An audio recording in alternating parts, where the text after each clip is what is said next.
All yours. Good evening, and thank you. Excuse me. Thank you, Jason.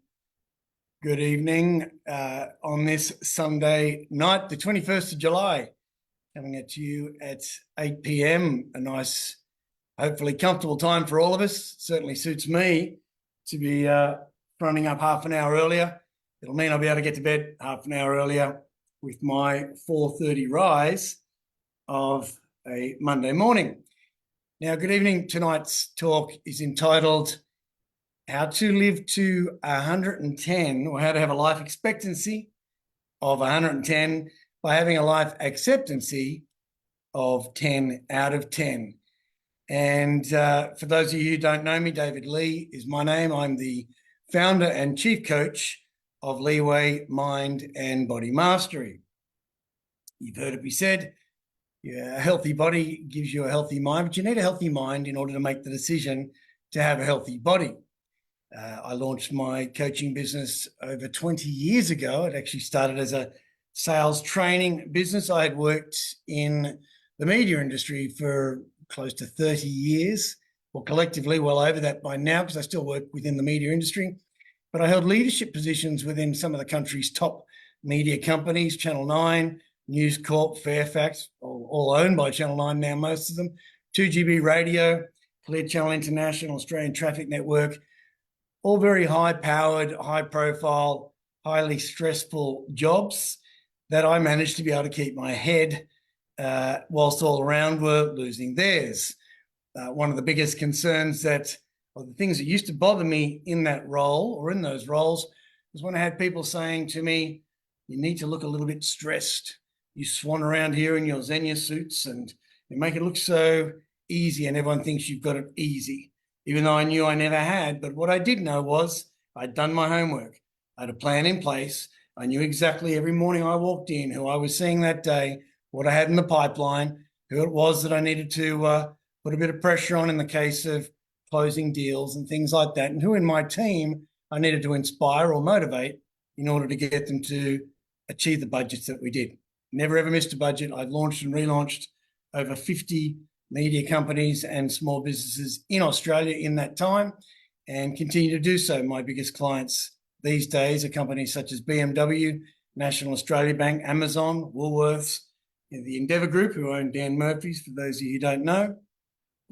And I work with CEOs within those companies, as well as people like yourselves, mainly, I'd say, men. When I say middle-aged men, I'm a 55-year-old man. I'm given the night's title is having a life expectancy of 110. I'd say I'm at middle age right now. The reason I'm dressed as I am tonight as well, kind of a bit of a showmanship, if you like. I've donned this coat and tie about 6 times in the last 3 weeks to certain different funerals that I've been to. And over the course of, I can lose it now because I think I made my point. Over the course of the funerals that I attended, I spent a lot of time thinking and listening to the eulogies that were said in respect to the people who'd gone before us all, of course, and just some of the ways in which they lived their lives and what their friends had said about them. Most recently, the one I went to just last week, I actually didn't know the woman, but I did know that she was very special to a friend of mine and that he had lost his father, not one of the funerals that I went to, actually, because his father had chosen not to have a ceremony. And my friend was just to pick up his ashes, and that was that, sprinkle them where they were ordained to be sprinkled, but no real ceremony. And then when he told me that one of his closest friends, and a friend who had just turned 80, actually in March of this year, then 2 weeks after her 80th birthday, was diagnosed with brain cancer and left us within the last fortnight. I went along to he told me where it was. I Googled it, looked it up, turned up, and he was a bit shocked. And I went there for him. Later on, he had said to me, thanks so much for turning up today. It's totally unexpected. You've no idea how much that means to me. And I just wrote back to him, you've no idea how much you mean to me. And that was a level of encouragement, level of support. During the course of that particular funeral or service, where the eulogies were being read out, again, within the theme of what we're talking about tonight, I'm a big believer in time and the time being a construct and how we use time. I say I wear a kinetic watch, and this watch stops if I don't wear it for longer than one day or 2 days. When I put it back on, I wind it up and a couple of shakes and off it goes. This particular watch was my 50th birthday present to myself and cost me more than, I think, the first 3 cars that I bought put together, and one of those was a new car. The point of that being, every time I look at this watch, I'm aware of time itself. And the way I talk about time is very much like I talk about money. I work with people across the mental, physical, spiritual, social, financial, family, business, and romance perspective, and I call them the 8 masks of mastery. From a financial perspective, I think how you spend your money is how you spend your time, or you can correlate the two. You spend money, you spend time. You waste money, you waste time. You save money, you save time. You invest money, you invest time. And one of the things that was said of this lady whose memorial I was at throughout the week was what Di loved more than anything was sharing time with her great friends. And, I'm a bit of a daydreamer, and when I heard sharing time, I thought, wow, we share time too. Timeshare, that's right. I've had over 60 jobs. My brother's my accountant. And in the time that we sat down recently to do my tax, and he said, I've been at this company for 30 years, the same company. And he said, and in the time I've been there, you have had over 60 jobs. And, when what he meant was he'd done 60 group certificates for me, which is what they were called. I don't know whether they still call them that. But in those jobs, I pulled beers at the Royal Hotel at Randwick, at the Sydney Cricket Ground, Randwick Racecourse, Coogee RSL, Coogee Bay Hotel. So they're different tax file numbers and different receipts. However, I've also, had a lot of jobs. And in the course of that time, I would actually look at how the role was going. And if I wasn't happy with it, then I bailed. I didn't hang around taking crap from people, for want of a better word, which is why I guess I specialize in work-life balance and call myself a work-life balance coach, having written a book about work-life balance. But back to Di and the fact that she liked to share time. And I thought, yes, I sold timeshare. That was one of my first ever jobs. But I thought about it and I thought, okay, the time we share with people that we love is some of the greatest time that we can spend. But how do we spend that time? And are we present? And, thinking of all the funerals, and for those of you who have read The 7 Habits of Highly Effective People, you'll know that there's an exercise throughout the course of that book where they ask you to consider yourself at your own funeral. And what would you like your friends to say about you at your funeral? Your friends, your colleagues, people from your community. And I'm very much looking forward to Kosciuszko this year at November. Al and I spoke through the week, and I'm locked in. I will be doing some presentations and some workshops there, so I'm really excited about that because of the particular theme that I'm aware of as well, that whether you are or not, you probably aren't. It's going to be some cracking content, and I'll be a guest speaker, which I'm very, very happy about. The idea of time spent had a bit of a blank there. I got excited and went to Kosciuszko. Oh, no, that's right. Last time I was there, a speaker before me at one stage asked the men who were there to write down what they would like their children to say about them at their funeral. And it was my turn to get up after that. And I asked the question, how many of the men there how many men who were there whose children could speak could say that about them now? And then my point was, what are you waiting for? And so in the idea or the theme of life expectancy versus life acceptancy, how you're accepting the life that you're living is pretty much how you will expect the longevity or the lifestyle and lifespan, health span rather, that you will have. And so what I want to talk to you about tonight is some of the things you can be doing to increase your lifespan, your longevity, your health span, and your confidence in your ability to reach that. Now, given the day and age that we are born in, life expectancies are going up and up and up. And there are children who are born today that will and can enjoy or expect to live to 125 to 150, as the pundits are saying. Now, what quality of life they will have, I'm not sure. And I certainly don't want to be, in my later years of life, people having to look after me.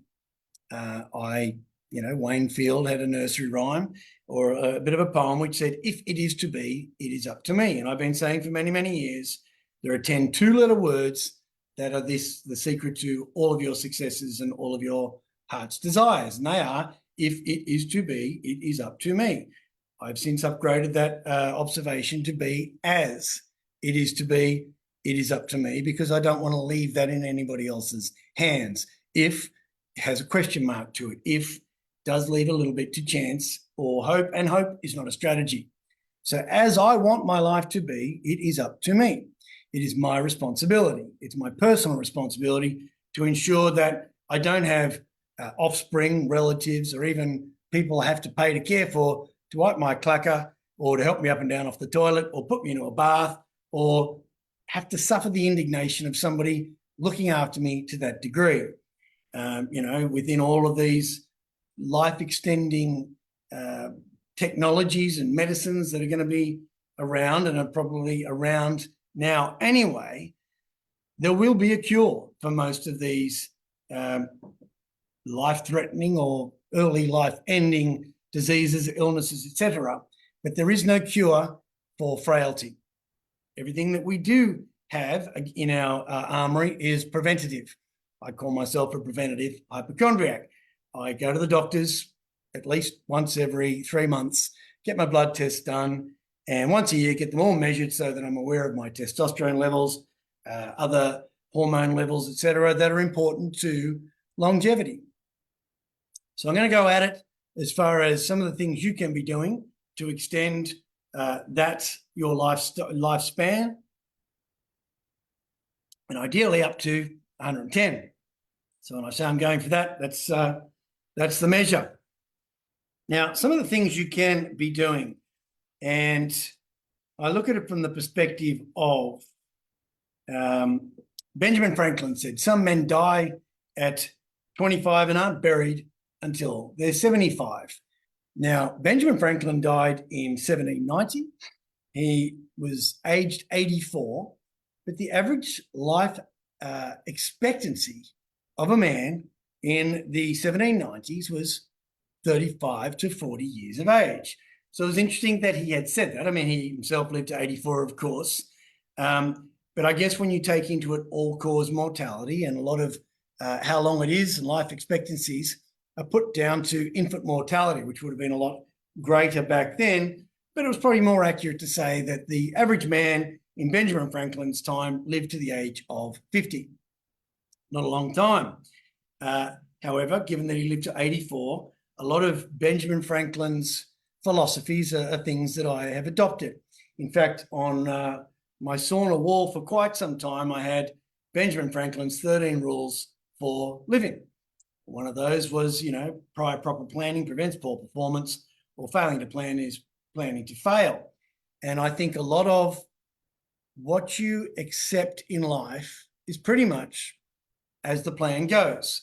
You cannot expect or you can't expect a 10 out of 10 result if you put in 5 out of 10 efforts. And so where I talk about acceptancy and expectancy is you really can only expect that which you accept. And when I say people treat you the way you teach them to treat you or allow them to treat you, that is how you accept that treatment, whether that's from a boss, whether that's from a partner, whether it's from a child.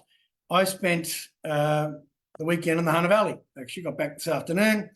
And I went to this winter wonderland place there, and there's skating and there's tobogganing, and it was cold and all that sort of business. And I didn't go on anything, and that wasn't the point. Was to take my partner's kids away and give them a bit of a treat before they go back to school this week. And as a result, I was standing in queues, holding the place in the queue so they could go and do something else, because it was a 25-minute wait for the ice skating. And the next show was 2:30, and I stood there rather. And while I stood there, I did a lot of what I love to do, which is people watch.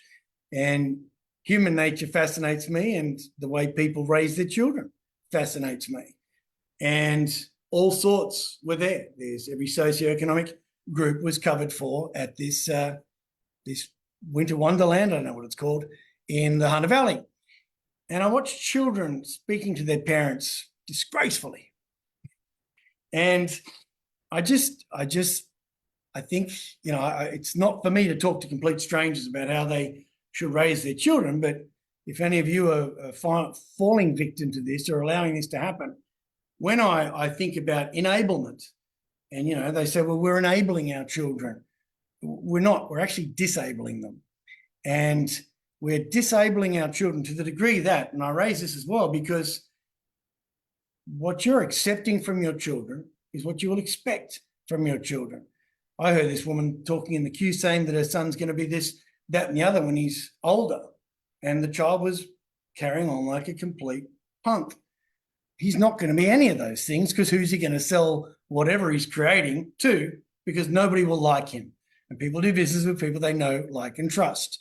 It is our job to make our children likable. It's our job to make them likable and know that they're likable, because self-love is first love. And most of the time, children act out and behave badly because they know or they believe they're not liked or loved. I was a middle child of a 10-kid family, and I wasn't a bad kid, but I know that I acted out because it was the only way I was getting attention. In every story that's ever spoken about, David did this and David did that, because David was looking for attention. And all I was trying to do was stand out in the crowd. But from the perspective of how we accept, and the reason why it's important not only to raise good young men and women, is that those children are going to be the greatest causes of concern for you later on down the track. When Benjamin Franklin says a stitch in time saves 9, what you're doing today, the hard conversations that you have with children, it's not our job to be our children's friend. We can get around to that later on after they turned 18 and whatever it is, but it's our job to be their parents. And watching, I didn't see too many people doing their job as parents. I just saw kids getting lollies and all that sort of thing, and ice creams and things, and expecting everything to be given to them on a platter, and not helping their mother and all that sort of stuff. When things dropped, kids just sit down. So sad state of affairs, and I hope none of you are doing that. But one of the greatest jobs that we have, obviously given the group is a high performance father, is being a high performance father. And when I do talk to people about this group and my work within HPF, I often do say, I think they're great dads. I just think they struggle as partners. And if that's not you, then good luck to you as well, because that's another thing that I'll talk to you about tonight as far as extending your lifespan, is that of choosing the right partner who's going to see you into your later years as well. So on that note, with the dying early business, the sort of things that you can do. Now, I'm going to tell you all the things you can do. How you do them is another thing altogether. And I can send some information around that as well. But the number one thing I'm going to say, of course, as a mind and body coach, is to look after your body. And by that, I mean, obviously I say, go to the doctor regularly, things like that, but get your blood tests. If it's measurable, it's manageable. You've all got these MyZones. I know that's one of the things that I do. I put the MyZone on, and this thing, I lose it more times than I use it, because I actually have it down pat as far as the measurability of how I train is concerned. But all of these things are designed to get you into the habit of. And for mine, every single thing you do in life has to become a habit. When Aristotle said we are what we repeatedly do, excellence, therefore, must become a habit. Having that expectation or acceptance of 10 out of 10 as being a habit, 10 out of 10, doesn't matter what they mark you out there, it's what you mark yourself here. I joke when I say I joke about excellence. There is no such thing as perfection. And perfectionists struggle more than anybody because they're looking for a perfect result when there isn't one. Now, I had a lot of, things come back to me from teachers saying excellent. I've had a lot of people say excellent. It hasn't been perfect, but my 10 out of 10 has to be excellent.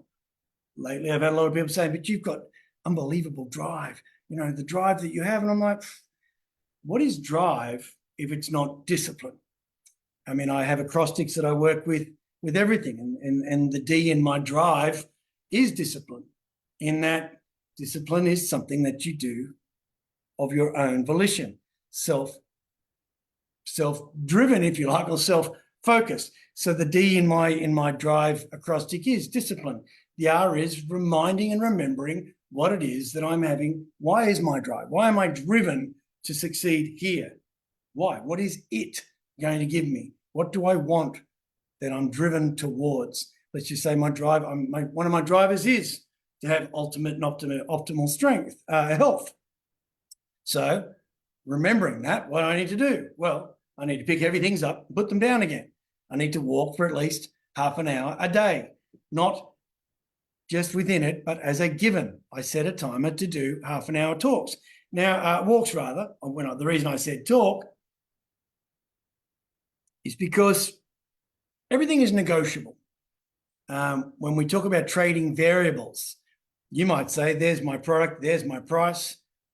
That's it. I might negotiate on price. There are so many other things you can negotiate on that aren't included in the price list or the communications exchange.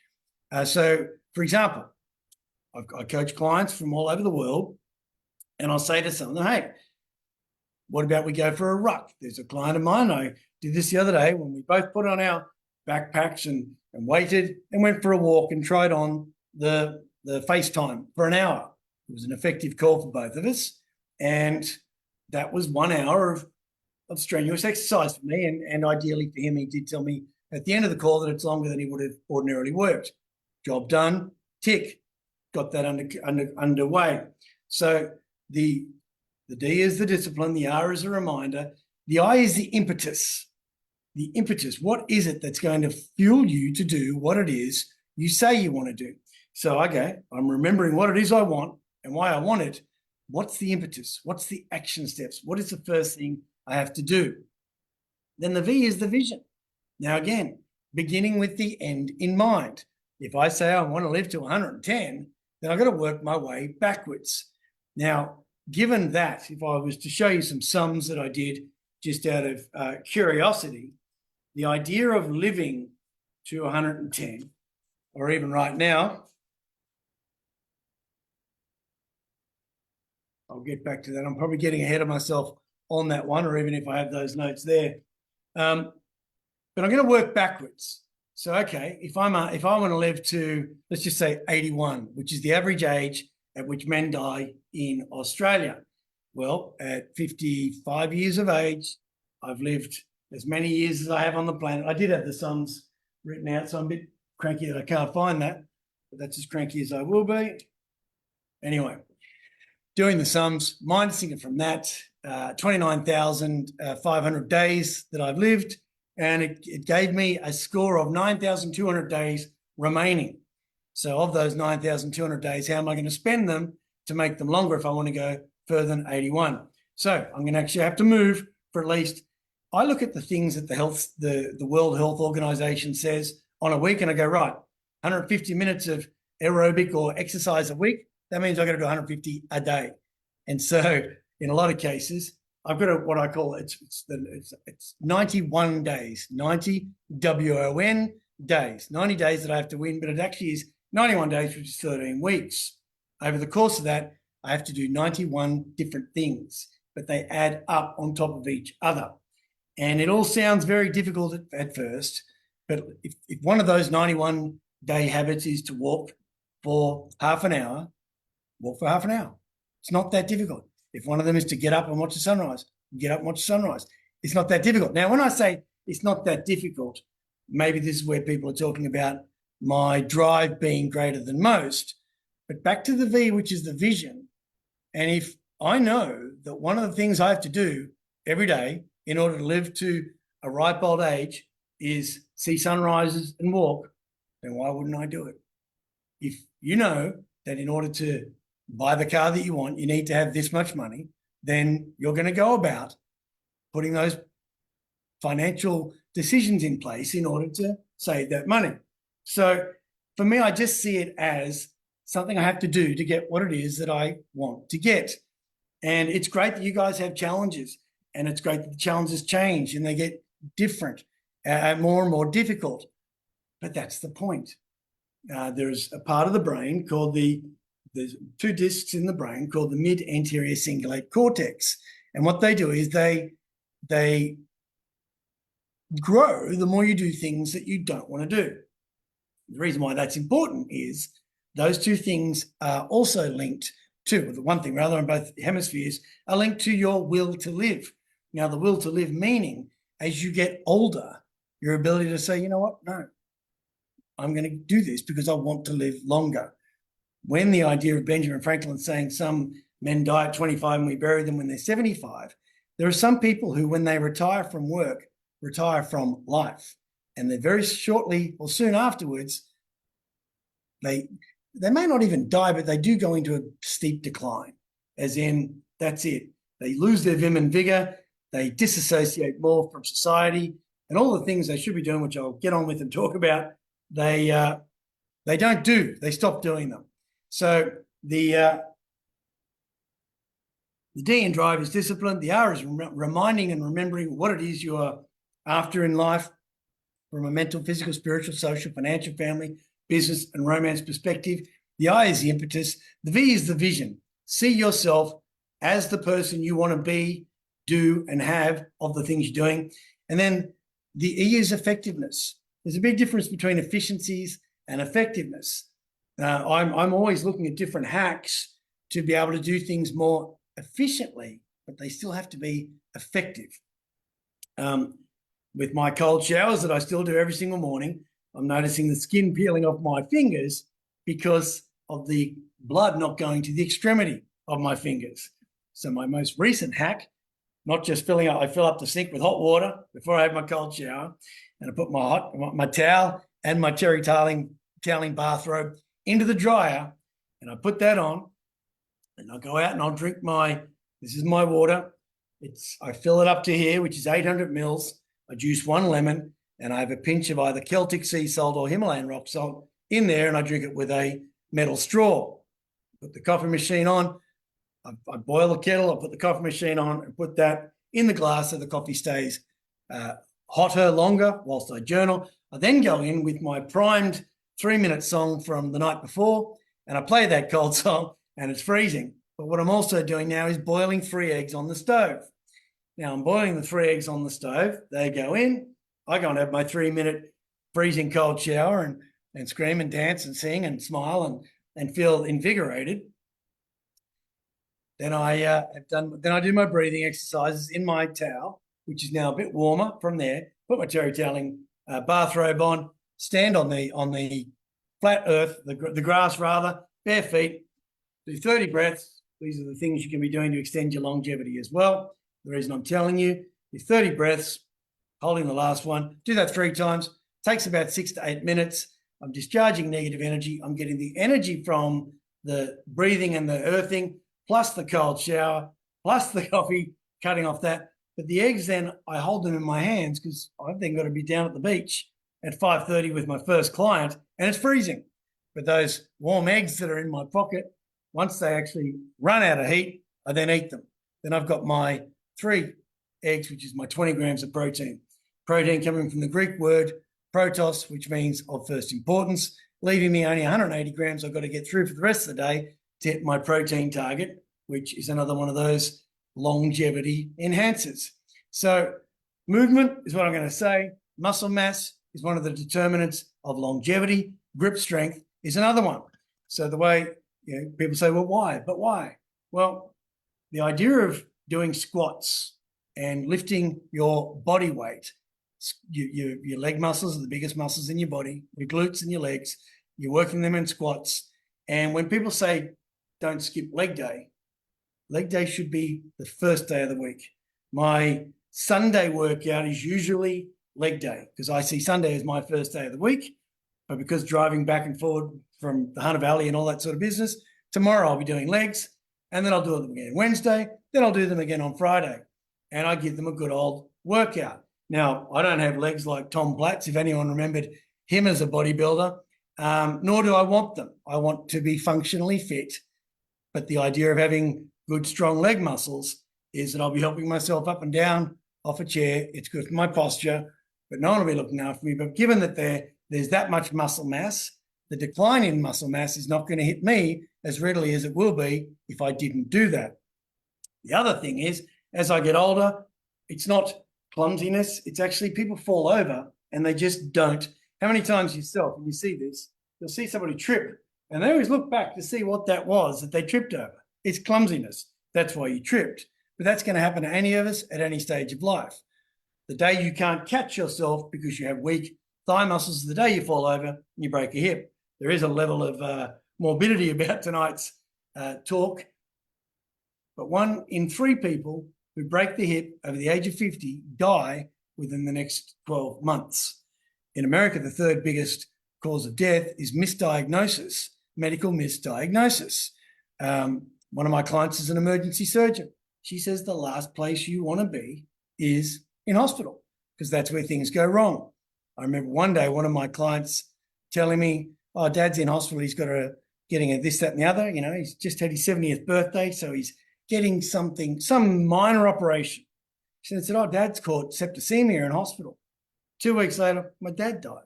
So, whoa, so unexpected. Had he not even gone to hospital for that routine procedure, he'd still be with us today, ideally.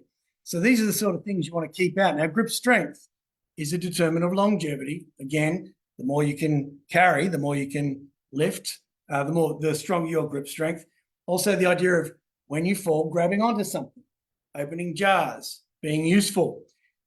For a man, we should be able to hold from a bar for 2 minutes. There's your measurement. Sunlight.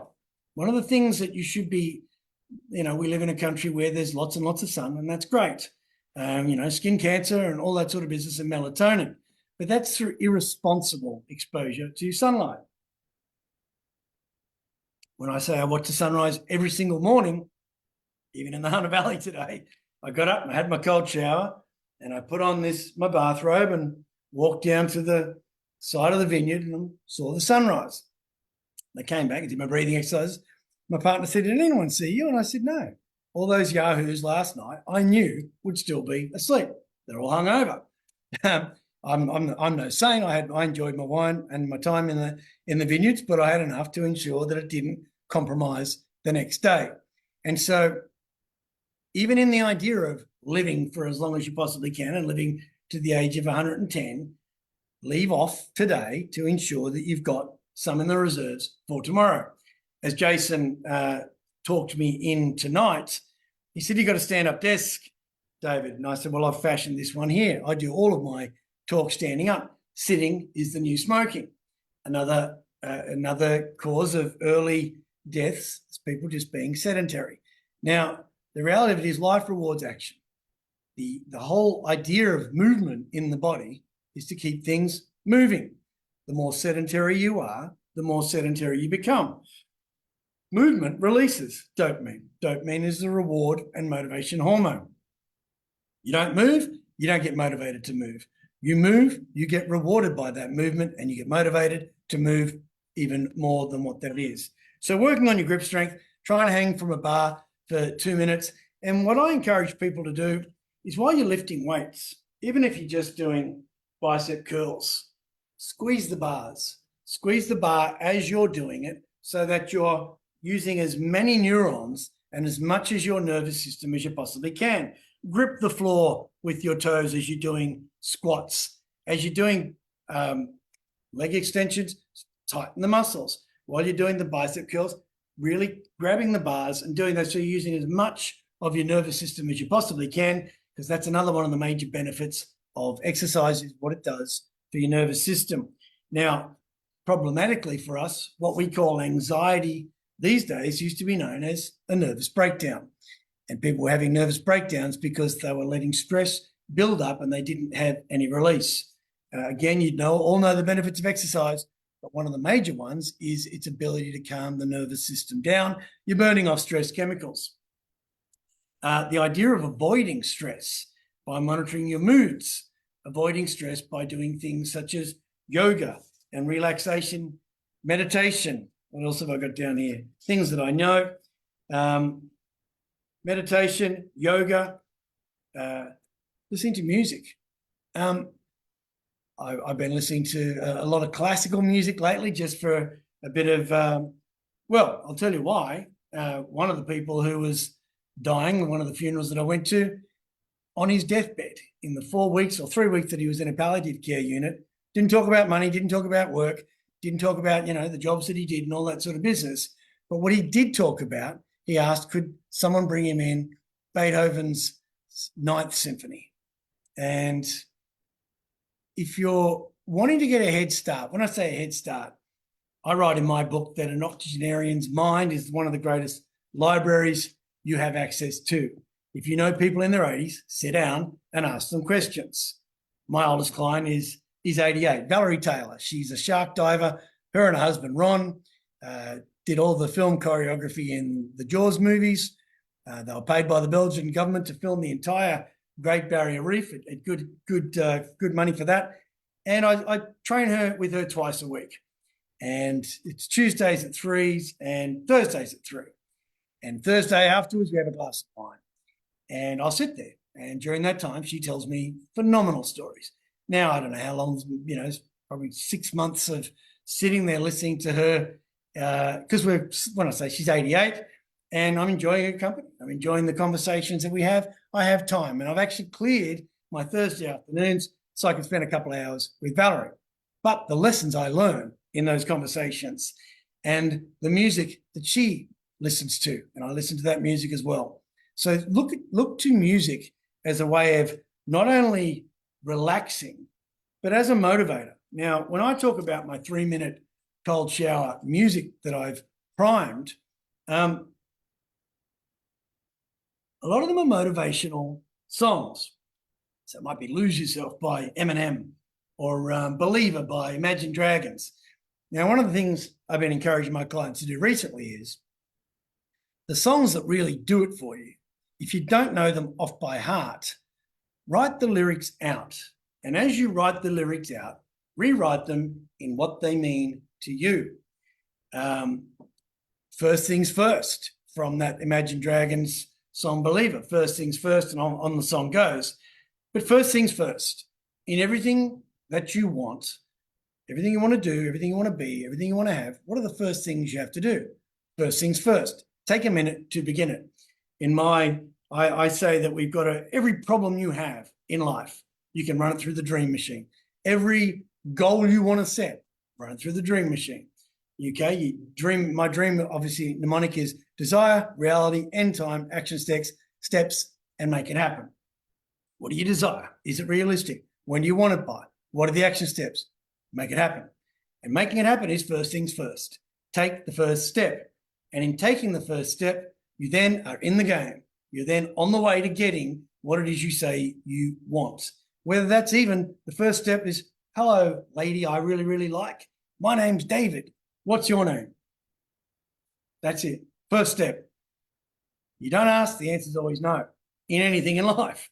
So I would rather know than not know.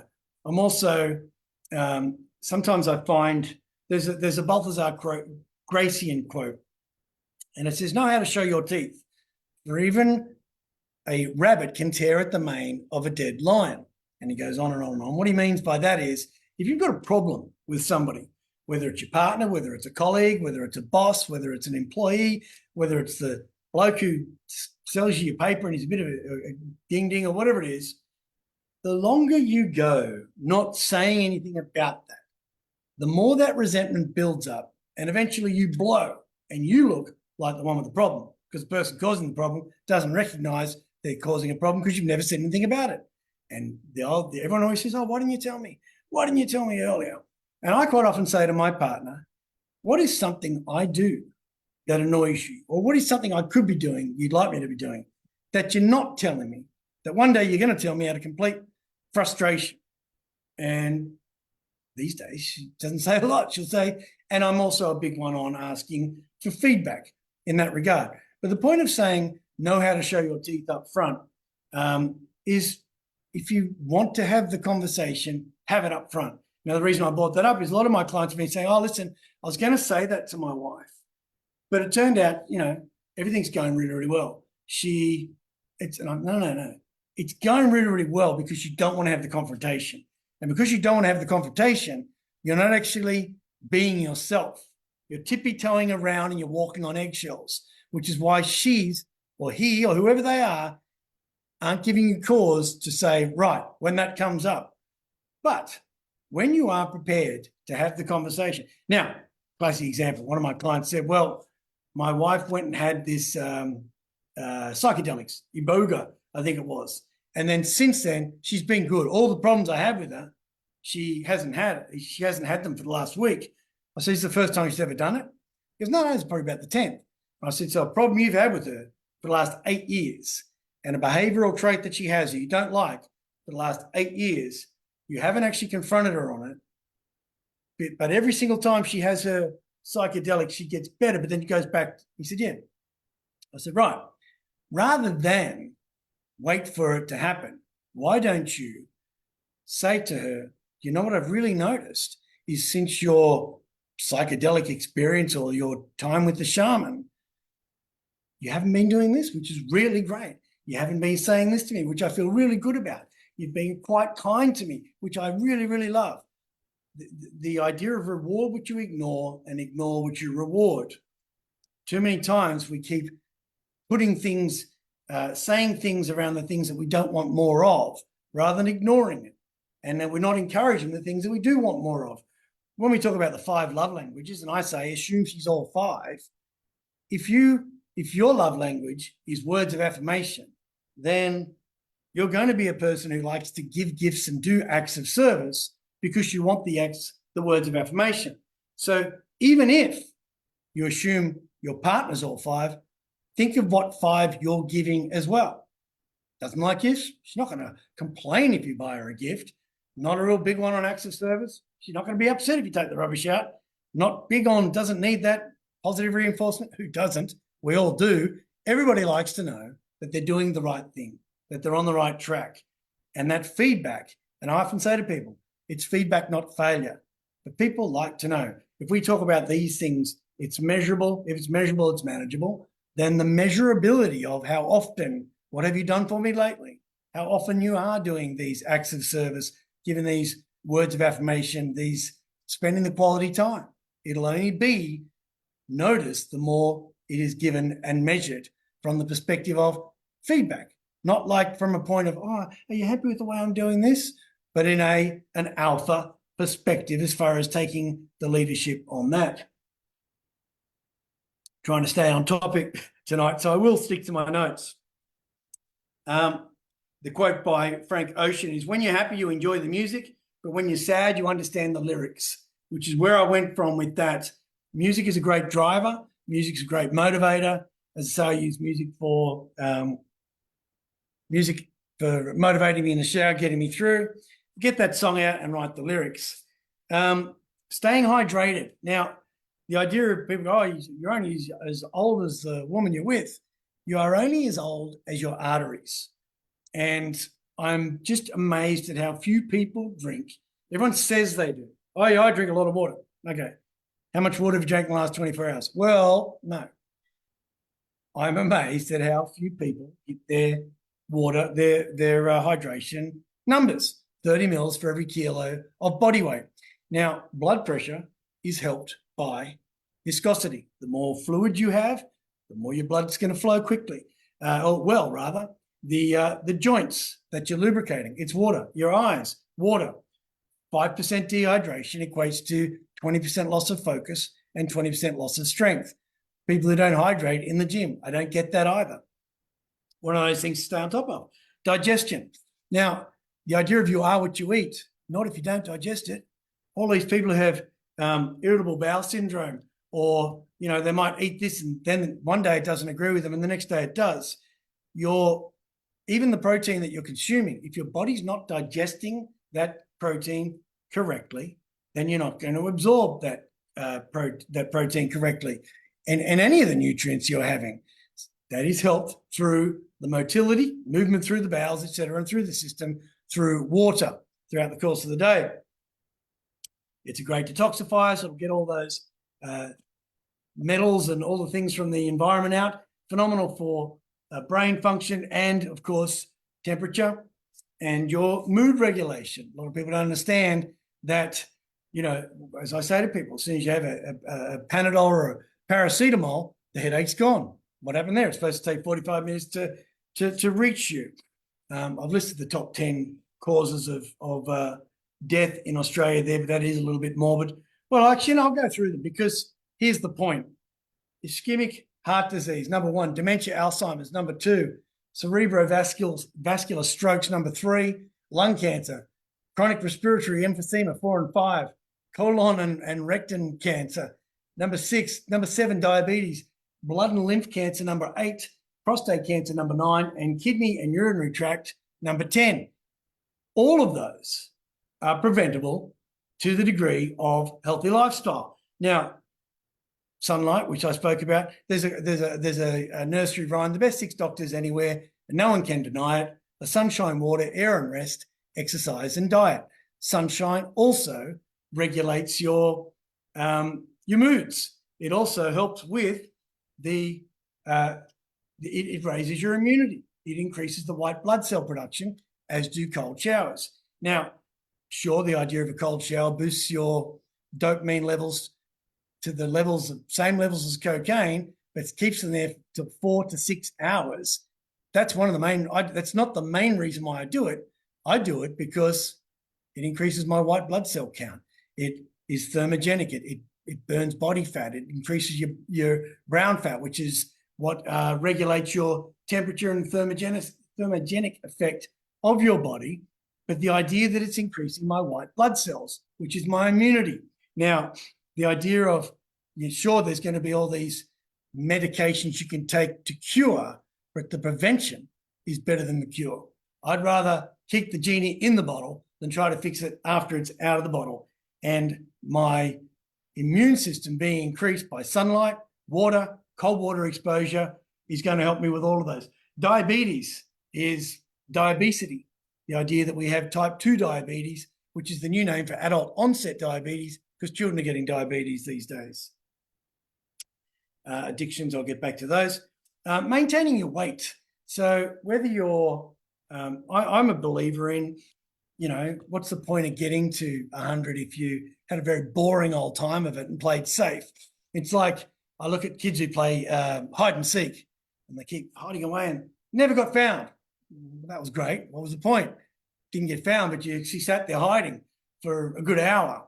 And I look at that from the perspective of living a long life, but being boring and bored because you didn't socialize.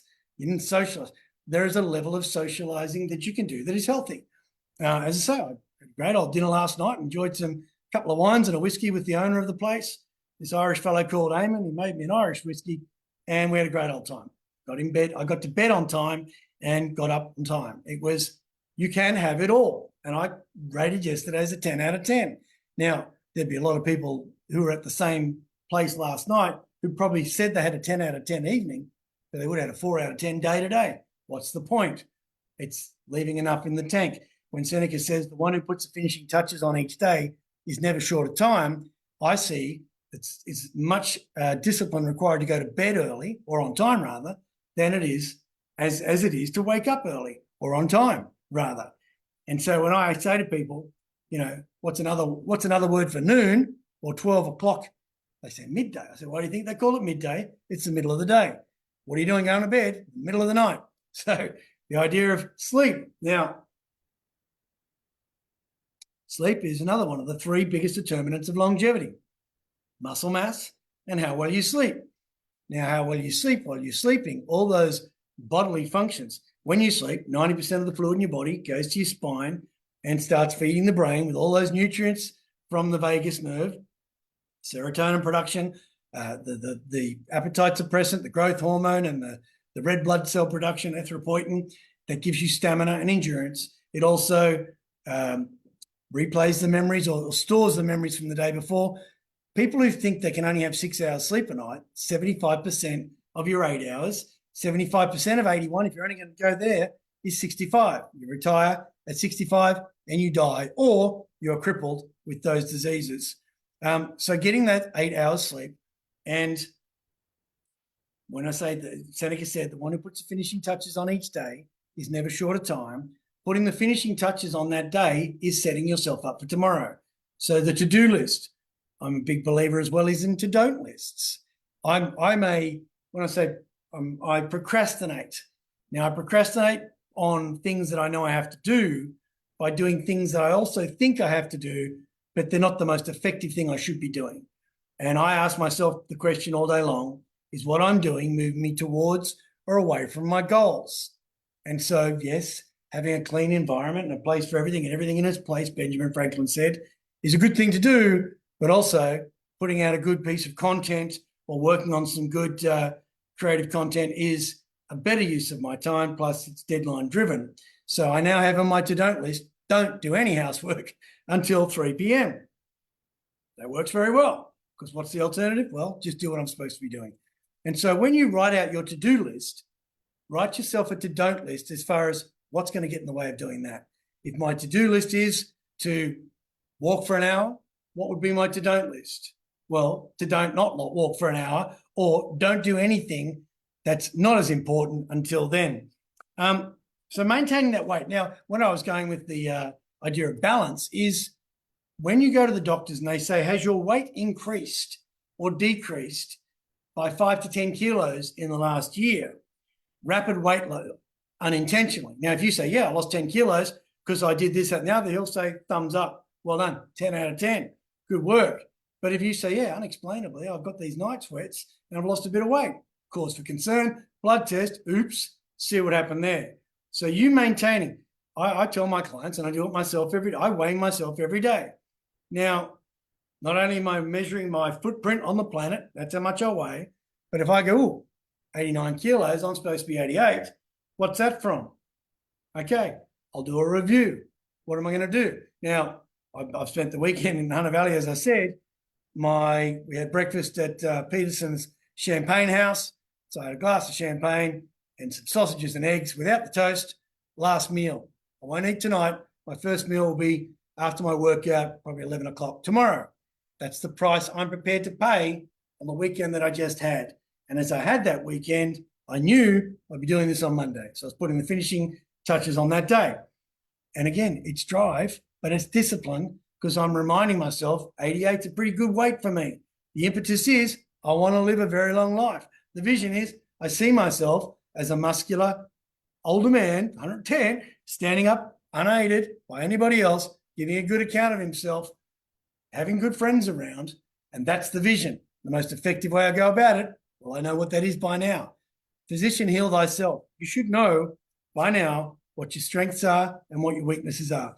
Now, even this one of number 2, dementia and Alzheimer's, a good night's sleep is prevention of Alzheimer's. I mean, get your genetic testing if you're worried about it, if it runs in the family. Some people, I joke about no one running their family, but if it runs in the family, work around how you can actually get around that as well. Dental health. Dental health is one of those things that people also don't realize. Og Mandino said, a smile remains the most inexpensive gift. The older people I know who smile and laugh a lot have got great teeth. The ones I know who don't, or who hide from it, have had teeth fall out. Why? Because they didn't floss, they didn't brush, They didn't use, you don't have to believe in mouthwashes if you don't want to. And some people are so afraid of alcohol that they actually have non-alcoholic mouthwash. That's great. One of the best ones is bicarb soda. Bicarb soda. I also look at people who've had life-threatening illnesses, and one of the things that they're encouraged to do to stop is people who've had cancer can't get sick. They get sick, they go straight to the front of the queue at the emergency department.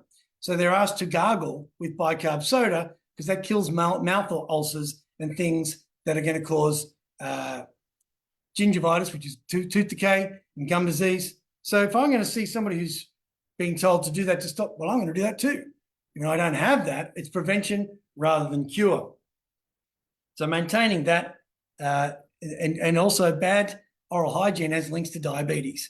Diabetes and diabesity, good linking there, but it's also other ways that it can be triggered. Mood enhancement, as I talk about, stress reduction, meditation. There are 1,800 different ways to meditate. Find yours. Meditation doesn't have to be sitting on top of a mountain, just finding some time. I joked today, there was a retreat going on at one of the places I was at. No, I bumped into somebody and she said, I'm here for a retreat and we're doing this and we're doing that. I said, what's it costing you? She said, $10,000. Her and her husband, they threw him in for free. And as she was telling me stuff, and I walked away and I thought, wow, they're paying $10,000. When I say to my clients, my job's to remind you of what you know, not teach you anything really. It's to remind you of what you know. Yeah, I might have every single thing I have said tonight. You may say, I know that. I know that. Are you doing it? To know and not to do is really not to know.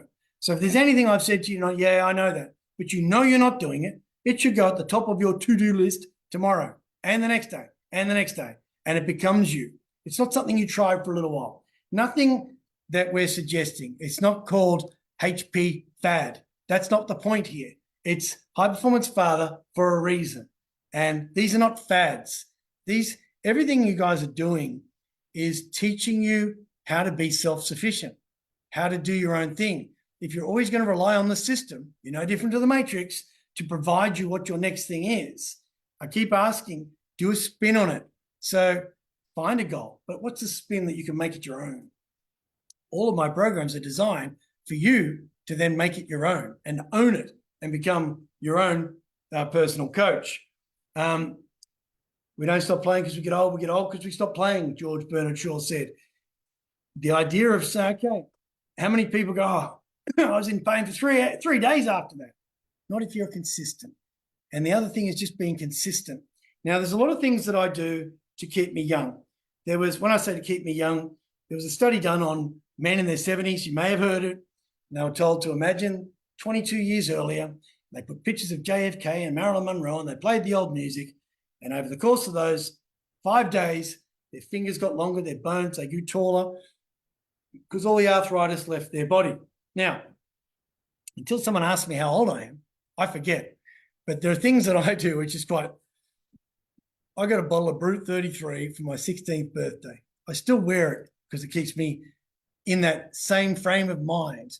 The things that I do, that when people call me immature, I go, yes, love it, because that's what I want to be. I'm not stupid, not being an idiot. I'm just laughing a little bit louder than everybody else. But the sort of things that you know that you did as a youngster that you enjoyed. Next Saturday, Monday night, I'm having dinner with a 30-year-old bloke. I'm going to sit there and ask him a whole bunch of questions, not from a coaching perspective, but just to get the zeitgeist of what 30-year-olds are doing these days and buy into it. And I'll not, as much as I can have a wine with an 88-year-old woman, I'll also be having a steak with a 30-year-old man, and I'll be going to see another bloke who's in his 30s playing a band next Friday with all of his mates. The idea being to keep me young. The day you know it all is the day you die. The day you start to think, well, this younger generation, well, get in touch with that younger generation and see if you can't help them by example. Vitamin D, that's another thing produced by the sun. And inflammation is also known as inflammaging. So when I say you're only as old as your arteries, look at the food you're eating. Today at breakfast, my partner said, do you want these mushrooms? And I said, no, thanks. And her son said, thought you liked mushrooms. And I said, I used to, but mummy told me they're highly inflammatory. He said, what does that mean? I said, it rises the inflammation in your body. And that's one of those things you need to be looking at, because inflammation puts the pressure on your arteries and your organs, for that fact. So, I mean, I could rattle them off as far as the things you should be doing. Obviously, with the book that I wrote, I don't know whether you can see this. I think I'm on a blurry thing today. Is Your Boss Making You Sick? That launches in Australia August 28th. I'm still offering any of you guys who would like the ebook version, I'll give you a free copy of that. You just send me an email, david@leeway.com.au, but HPF still get 25% off. Now, everything I've told you tonight is what you should do. This is pretty much how to do it.